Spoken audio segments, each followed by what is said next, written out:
اعوذ باللہ من الشیطان الرجیم بسم اللہ الرحمن الرحیم۔ مولا کائنات حضرت امیر المومنین علی ابن ابی طالب علیہ السلام کے مجموعہ کلام نہج البلاغہ کے پہلے باب کا خطبہ نمبر 187۔ ایک ایمان تو وہ ہوتا ہے جو دلوں میں جمع ہوا اور برقرار ہوتا ہے، اور ایک وہ کہ جو دلوں اور سینوں کی تہوں میں ایک مقررہ مدت تک عارضاً ہوتا ہے، یعنی عارضی ہوتا ہے۔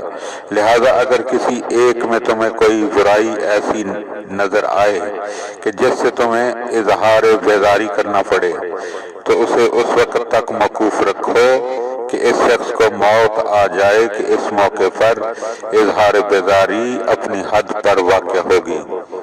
ہجرت کا اصول پہلے ہی کی طرح اب بھی برقرار ہے۔ اہل زمین میں کوئی گروہ چپکے سے خدا کا راستہ اختیار کر لے یا اعلانیہ، بہرحال اللہ کو اس کی کوئی احتیاج نہیں ہے۔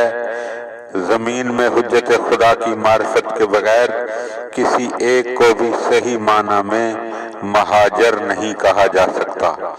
ہاں، جو اسے پہچانے اور اس کا اقرار کرے وہی مہاجر ہے، اور جس تک حجت الہی کی خبر پہنچے کہ اس کے کان سن لیں اور دل محفوظ کر لیں تو اسے مستضعفین میں جو ہجرت سے مستثنی ہے داخل نہیں سمجھا جا سکتا۔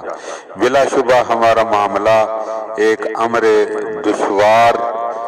مشکل و دشوار ہے جس کا متحمل وہی بندہ مومن ہوگا جس کے دل کو اللہ نے ایمان کے لیے پرکھ لیا ہو، اور ہمارے قول و حدیث کو صرف امانت دار سینے اور ٹھوس عقلیں ہی محفوظ رکھ سکتی ہیں۔